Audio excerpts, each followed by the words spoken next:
Bismillahirrahmanirrahim. Assalamualaikum warahmatullahi wabarakatuh. Alhamdulillahirabbil alamin. Alhamdulillah alladzi bi ni'matihi tatimmus shalihat. Alhamdulillahi wa kafa wassalatu wassalamu ala nabiyyinal mustafa wa ala alihi wa ashabihi wa man ihtada. Pemirsa Ar-Ra'i TV yang dirahmati Allah, alhamdulillah pada kesempatan kali ini kita bisa bertemu kembali untuk saling sharing, saling thalabul ilmi dalam belajar membaca Al-Quran. Pada kesempatan yang lalu kita sudah selesai. Yang pertama kita mempelajari keutamaan dan pentingnya kita untuk mempelajari ilmu tajwid. Kemudian kita sedikit menyinggung apa itu tajwid. Sebagaimana yang kami sampaikan kemarin, pengertian tajwid kami ambilkan dari kitab Fathu Rabbil Bariyah, Syarhu Al-Muqaddimah Al-Jazariyah. Di sini dikatakan tajwid secara istilah adalah ikhraju kulli harfin, yaitu mengeluarkan setiap huruf min makhrajihi, dari tempat keluar hurufnya tersebut, ma'a i'ta'ihi, dengan memberikan haqqahu wa mustahaqqahu, haknya dan mustahaknya. Sebagaimana kita terangkan kemarin, hak huruf adalah sifat yang senantiasa melekat pada huruf tersebut, sebagaimana jahar, syiddah, dan mustahak adalah sifat-sifat yang karena kondisi tertentu, misalkan dia harus tebal, misalkan harus tafkhim atau tarqiq dan sebagainya. Artinya garis besarnya tajwid adalah secara mengeluarkan huruf dari makhrajnya, setiap makhrajnya. Baik, pada malam hari ini kita sedikit menambah materi tentang makharijul huruf. Apa itu makharijul huruf? Nah, makharijul huruf dia jamak dari makhraj, yaitu tempat keluar. Makharij berarti tempat-tempat keluar. Al-huruf itu jamak dari kata harfun. Sedangkan harfun adalah huruf yang biasanya kita dengar pada keseharian kita yang menjadi bahasa Indonesia pada umumnya. Harfun adalah huruf. Di sini diterangkan bahwa para ulama menjelaskan bahwa banyak versi berapa jumlah tempat keluarnya huruf. Tetapi kita memakai sebagaimana dalam Muqaddimah Al-Jazariyah bahwa dipilih makharijul hurufi 17. Jadi tempat keluar huruf adalah 17 tempat. Alalladzi yakhtaruhu man ikhtabar, sebagaimana yang dipilih oleh Imam Al-Jazari. Kemudian waqad qasama al-ulama hadzal makharij at-tafsiliyah. Kemudian dari tempat-tempat yang huruf yang berpisah ini, dari 17 ini, kemudian ulama menghimpun ila makharij ammah, kepada tempat-tempat yang secara umum, secara garis besarnya. Maka kita dapati dari 17 ini menjadi 5 tempat utama huruf keluar dari situ. Yang pertama adalah al-jauf, yakni rongga, itu rongga mulut atau rongga tenggorokan. Kemudian yang kedua ada al-halqu, yaitu tenggorokan. Kemudian al-lisanu, yaitu lidah. Kemudian asy-syafatani adalah dua bibir, dan terakhir adalah al-khayshum atau rongga hidung. Akan kita dalam kitab ini diterangkan bahwa permisalan bahwa makharij ini seakan-akan sebagaimana bangunan apartemen. Apartemen ada 5 bangunan. Kemudian setiap apartemen ada tempat atau kamar yang masing apartemen berbeda satu sama yang lainnya, yang ketika kalau diakumulasi atau dijumlahkan seluruhnya menjadi 17. Jadi sebagaimana yang kita terangkan tadi bahwa tempat keluar huruf itu adalah 17, tetapi karena saking dekatnya satu sama lain, maka bisa dikumpulkan menjadi satu tempat besar. Bahasanya tadi ada kamar-kamar, kemudian yang saling dekat sehingga menjadi satu apartemen. Satu apartemen yang kalau dijumlah ada 5 apartemen, kalau seluruh ruangannya dijumlahkan akan ada 17 gitu. Baik, kita akan tulis jelaskan agak rinci nanti. Baik.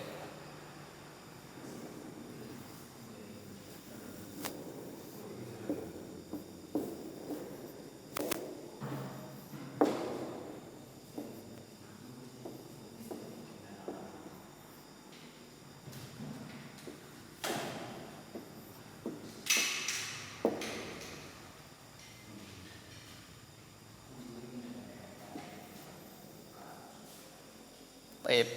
Makharijul huruf sebagaimana yang kami terangkan tadi adalah tempat-tempat keluarnya huruf. Ada 5. Yang pertama adalah al-jawfu,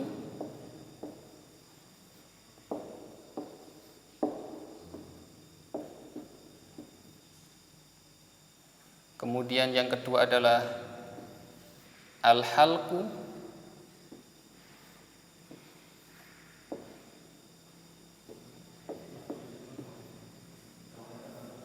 kemudian yang ketiga adalah al-lisanu,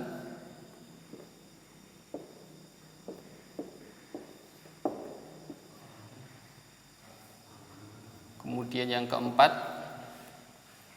adalah asy-syafatan.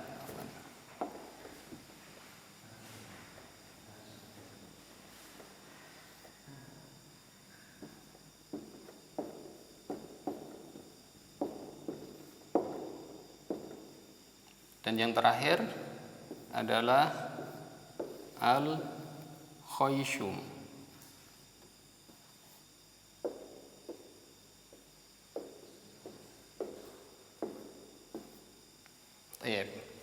Jadi secara garis besar bahwa makharijul huruf, tempatnya keluar huruf ada 5. Yang pertama al-jawfu, al-halqu, al-lisanu, asy-syafatani, al-khayshum. Satu-satu kita bahas. Ini adalah rongga, baik rongga tenggorokan dan rongga mulut. Kemudian al-halqu adalah tenggorokan,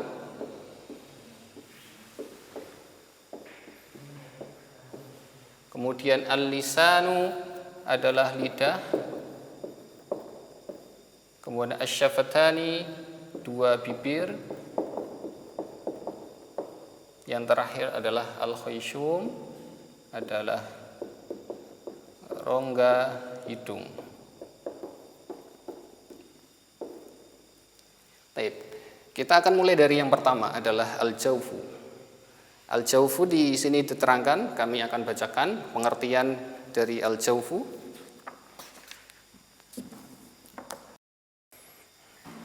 Baik. Di sini diterangkan para pemirsa Ar-Raid TV, makhraj al-jawfu huwa al-faragh alladhi bidakhilil fammi wal halqi.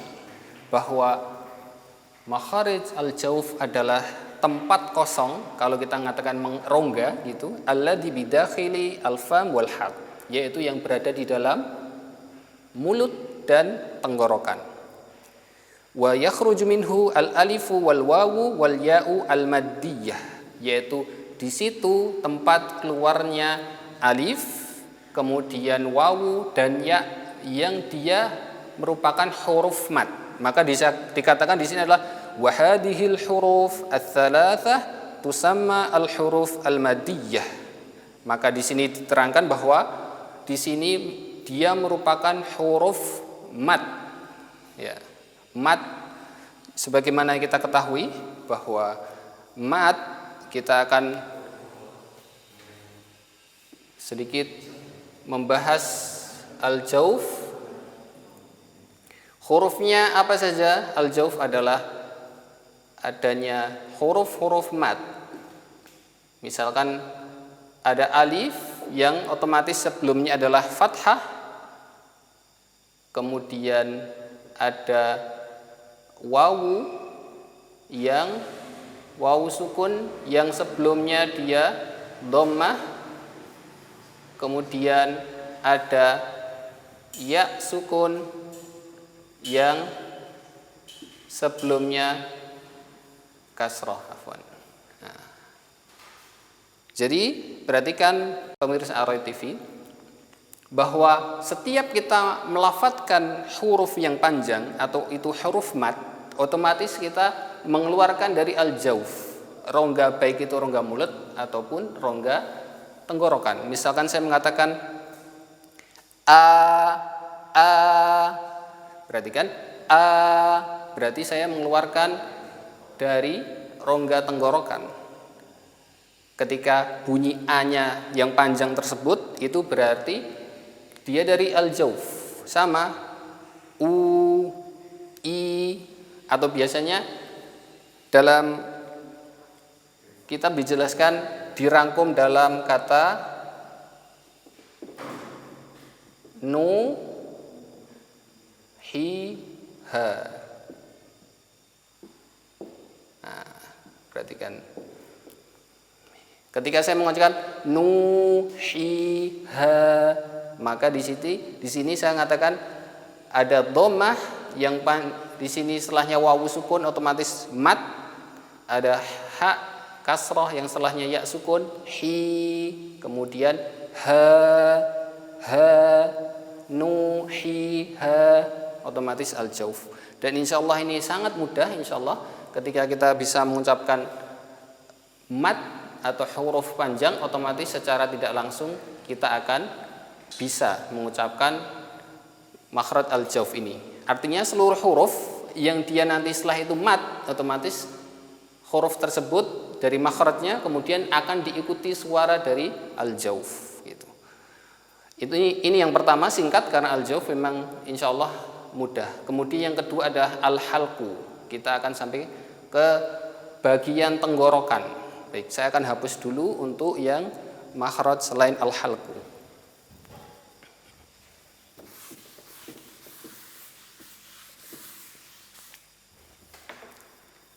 Baik, tenggorokan dia dibagi menjadi 3. Yang pertama adalah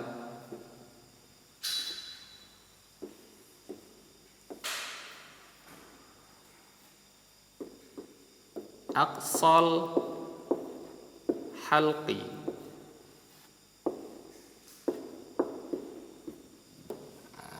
Aqsal halqi ini, aqsa ini artinya adalah jauh. Al-haq tenggorokan.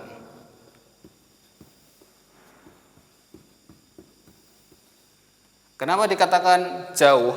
Kita mungkin sering mendengar misalkan Masjidil Aqsa, berarti masjid yang jauh, karena otomatis Masjidil Aqsa dari Mekah jauh, maka dikatakan jauh. Ini makhraj ini dikatakan jauh, al-haq tenggorokan paling jauh, otomatis tenggorokan yang paling dalam. Maksudnya jauh dari mana? Jauh dari lisan, jauh dari mulut. Artinya dia jauh paling jauh dari mulut berarti paling bawah, tenggorokan paling bawah. Di sini ada 2 huruf. Yang pertama adalah hamzah, yang kedua adalah ha. Hamzah dan ha. Yang pertama adalah hamzah. Ketika kita mengucapkan hamzah a, i, u, nah, maka dia dari tenggorokan paling dalam. Yang kalau hamzah ini dia punya sifat jahar. Jahar itu berarti nafasnya terhenti, dan kemudian dia juga syiddah, suara juga terhenti. Ketika saya sukunkan hamzah ba, maka dia terhenti baik secara nafas ataupun secara suara. Ba, nah, seperti itu. Kemudian yang huruf kedua setelah hamzah, pasangan hamzah adalah ha. Sama dari aqsal al-haqi, tenggorokan paling jauh atau paling bawah. Bedanya adalah sifatnya. Ketika hamzah tadi dia majhurah, kemudian syiddah, dia tertahan nafas, kemudian tertahan suara. Kalau ha dia mahmusah, kemudian rehwah. Rehwah berarti dia suaranya mengalir, mahmusah dia juga nafasnya mengalir. Ketika saya mengatakan ha, hi, hu, bah, ketika saya mengatakan bah, maka secara nafas dia keluar, secara suara dia juga akan mengalir. Hanya beda sifat saja antara hamzah dan ha. Insya Allah mudah karena di bahasa Indonesia pun ada. Baik, untuk yang kedua adalah wasatul al-halqi.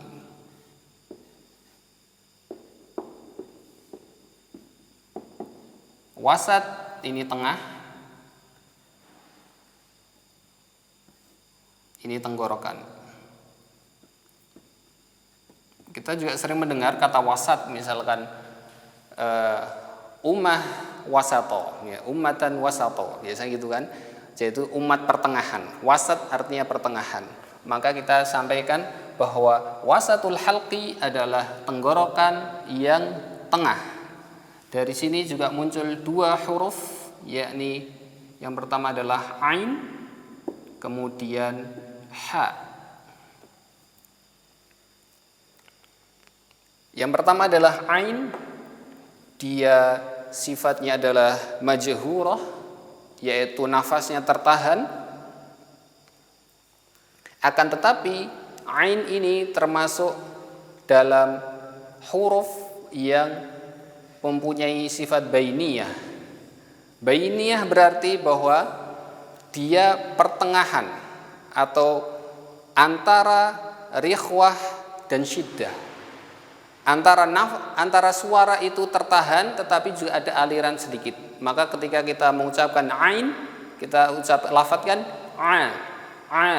Jadi suara agak tertahan tetapi tetap ada yang keluar. Maka ketika kita sukunkan ain ba, maka dia tertahan tetapi masih ada suara yang mengalir sedikit. Kalau saya perlambat suara ba, maka ketika suara bagian suara kita membuka kemudian diambil kembali sehingga dia sedikit menutup dari suara, aliran suara ba. Jadi seakan-akan ada suara tambahan itu.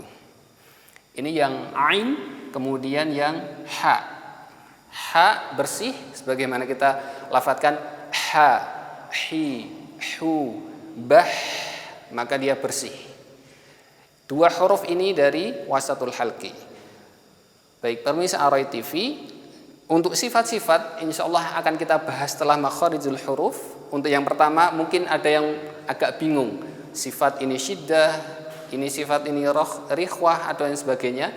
Yang pertama yang penting kita tahu makharij dulu, insyaallah sifat nanti bab setelah makharijul huruf insyaallah. Kemudian yang terakhir adalah tenggorokan paling atas adna.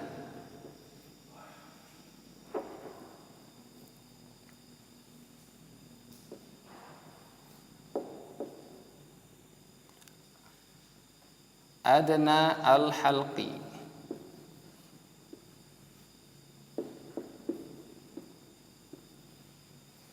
Adna sebenarnya ini kan paling dekat.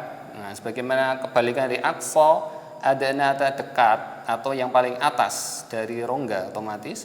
Ini adalah tenggorokan. Hurufnya ada dua, yaitu ghain dan kha.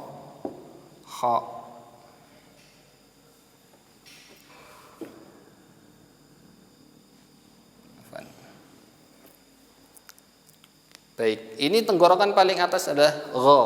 Ghain dia sifatnya majhurah, ya ini nafasnya tertahan, tetapi dia mempunyai sifat rikhwah, ya ini suaranya mengalir tipis.